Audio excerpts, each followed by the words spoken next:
O assunto do vídeo de hoje é algo que normalmente as pessoas fazem em particular, mas as ideias em torno disso raramente foram vistas como privadas. Em vários momentos da história, isso foi tratado como algo prejudicial, infantil, pecaminoso, perigoso e até capaz de enlouquecer uma pessoa.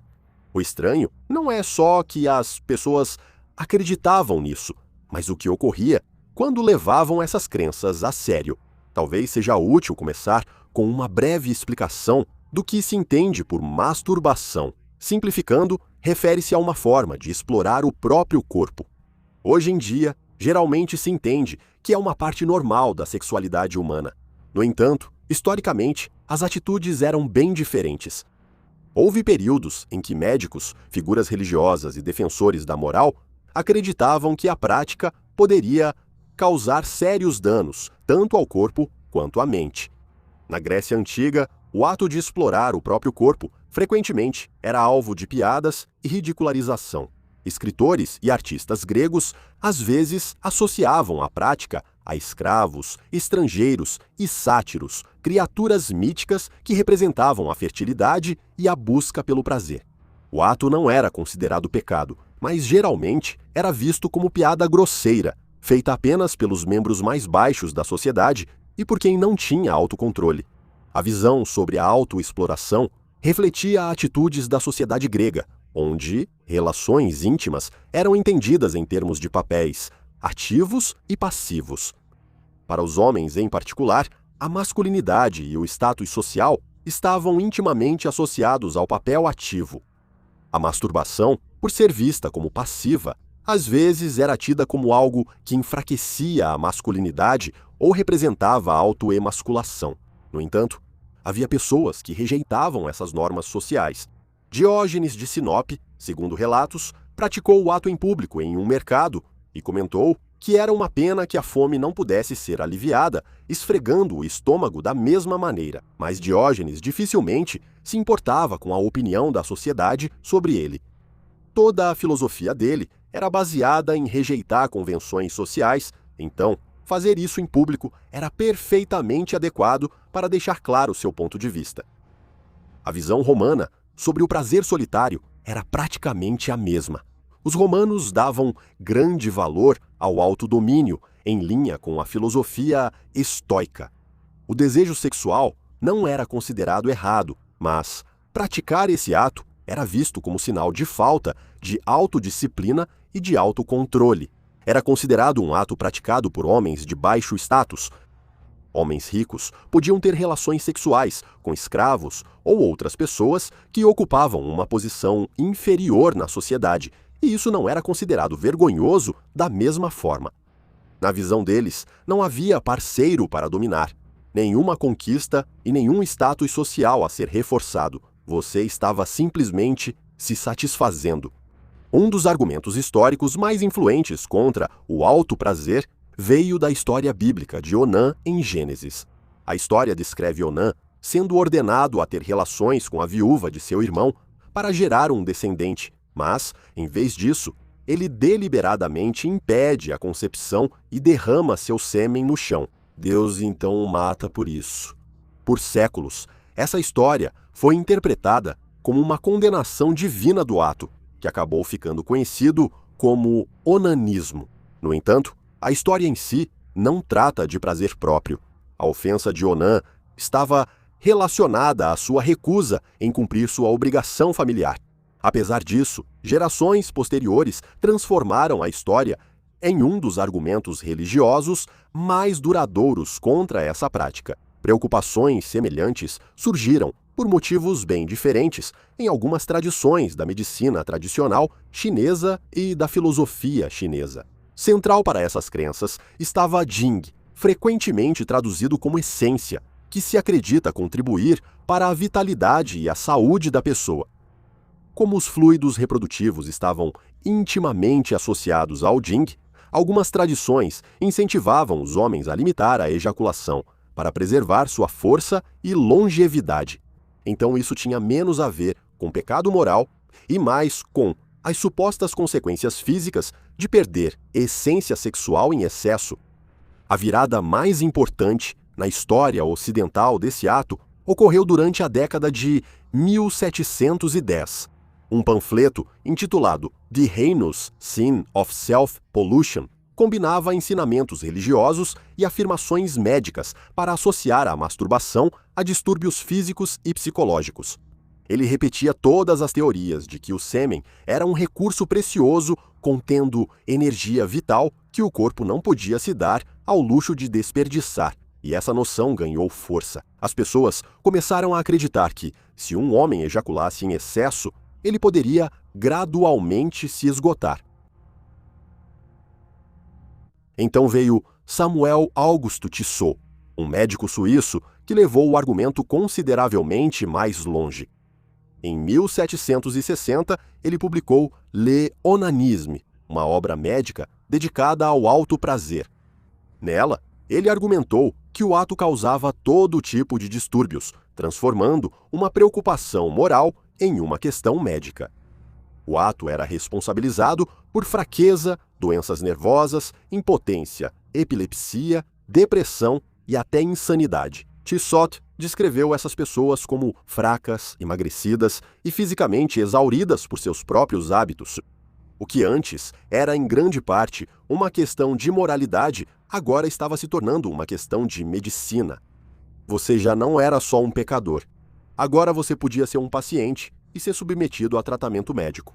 Todo tipo de dispositivo anti-masturbação foi produzido, desde cintos de castidade projetados para trancar as partes íntimas da pessoa até anéis uretrais de 4 pontas, feitos para desencorajar ereções com pontas dolorosas perfurando a carne. A prevenção de tais atos era vista como uma necessidade médica. No século XIX, as crianças eram vistas como vulneráveis a desenvolver maus hábitos com esse ato. Escritores médicos davam conselhos para evitar que elas fizessem isso. Jovens podiam ser submetidos a dietas, regimes de exercícios e vigilância constante. Talvez o mais famoso ativista contra a masturbação tenha sido o médico americano John Harvey Kellogg. Kellogg via o ato como uma séria ameaça à saúde e à moralidade. Em seus escritos, ele descreveu isso como um vício particularmente perigoso e promoveu vários métodos de prevenção. A resposta de Kellogg era em parte dietética. Ele acreditava que alimentos com sabores fortes e estimulantes incentivavam o desejo sexual, então defendia uma dieta sem sabor. Isso acabou sendo associado ao cereal de milho, mas esse cereal era apenas uma parte de um regime muito mais amplo. As ideias de Kellogg ficaram muito mais extremas quando se tratava de intervenção física. Ele é citado dizendo: um remédio que quase sempre é bem-sucedido em meninos é a circuncisão.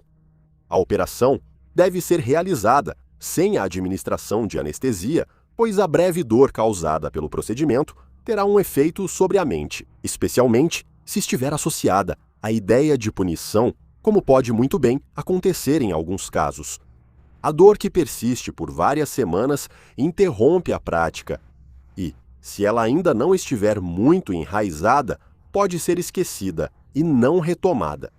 Lembre-se disso na próxima vez que estiver no corredor dos cereais. Mas há outra parte dessa história que muitas vezes é esquecida: as mulheres. Ao longo da história, a sexualidade feminina foi ignorada e quase nunca discutida ou registrada. No entanto, há muitas evidências de autoexploração feminina desde que existem seres humanos, mas muitas vezes essas evidências não foram interpretadas dessa forma. Só no século XVIII, a autoexploração feminina passou a ser abertamente discutida como um problema. O panfleto onanista tratava a versão feminina como igualmente perigosa e tão moralmente corruptora quanto a masculina. Mas durante os séculos XVIII e XIX, a sexualidade feminina ficou entrelaçada com um diagnóstico chamado histeria. Era um diagnóstico extraordinariamente amplo.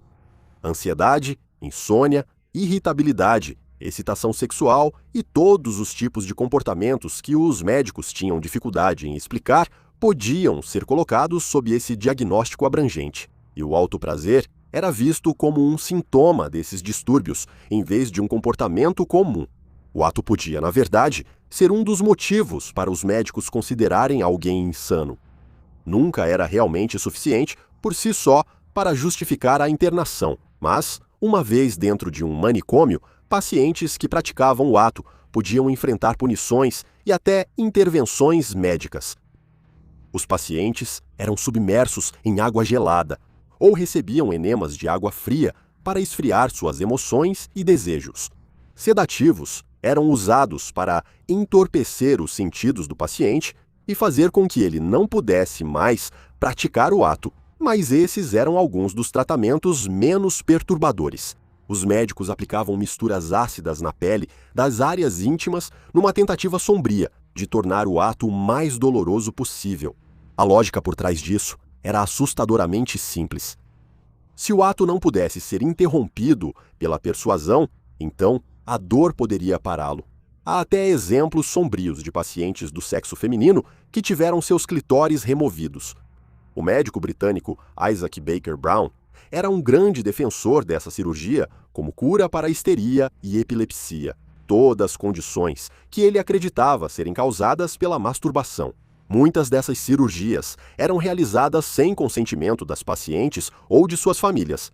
Brown mostrava mulheres individualmente para provar que seus métodos funcionavam. Um caso em 1863 envolvia uma mulher casada de 30 anos, que, entre outros supostos sintomas, desenvolveu o que Brown descreveu como uma forte aversão ao marido. E assim, Brown removeu parte de suas partes íntimas e, posteriormente, apresentou sua melhora como evidência para apoiar sua teoria. Pacientes do sexo masculino também podiam passar por tentativas perturbadoras de anular seus desejos. David Yellowlees, superintendente do Glasgow Royal Asylum, desde 1974, ficou associado a uma prática conhecida como wiring. Um fio de prata, ou em algumas descrições, um alfinete, era passado pela pele das partes íntimas masculinas, manipulando a pele de forma que se tornava incrivelmente doloroso se fosse tocado. Considerando tudo isso, esses casos demonstram até que ponto o medo médico do ato havia avançado. O que antes era discutido principalmente como um vício religioso ou moral, havia se tornado, para alguns médicos do século XIX, uma suposta patologia médica. Os pacientes podiam ser vigiados, contidos e submetidos a mutilações horríveis. Tudo porque os médicos acreditavam que o ato poderia prejudicar o corpo ou a mente. Foi nesse contexto médico que, no final do século XIX e início do século XX, uma nova geração de pesquisadores começou a questionar se a masturbação era realmente prejudicial. Durante esse período, sexólogos passaram a analisar o ato e a sexualidade sob uma nova perspectiva. Uma dessas figuras foi Havelock Ellis, que afirmou que o ato era um fenômeno que exigia observação e explicação em vez de condenação. Ellis argumentou que isso não causava nenhum dano à pessoa e começou a estudar o quão comum era. Isso foi ainda mais respaldado pelos estudos de Alfred Kinsey nas décadas de 1940 e 1950, em vez de ser vista como uma atividade anormal realizada por uma minoria doente, a prática foi demonstrado que era um comportamento comum. Agora, geralmente é considerada saudável e normal, embora possa se tornar um problema se for feita em público ou interferir em um relacionamento normal. Termos como gooning levantaram questões sobre masturbação prolongada, uso habitual de conteúdo adulto, e se o comportamento está começando a interferir na vida cotidiana, em vez de ser visto apenas como um ato pecaminoso ou moralmente corrupto. Por grande parte da história, a masturbação não era considerada um ato privado. As pessoas eram alertadas de que isso as enfraqueceria, deixaria doentes, corromperia seus filhos ou até as levaria à loucura. A parte perturbadora não é o ato em si, mas o que as sociedades estiveram dispostas a fazer para impedi-lo.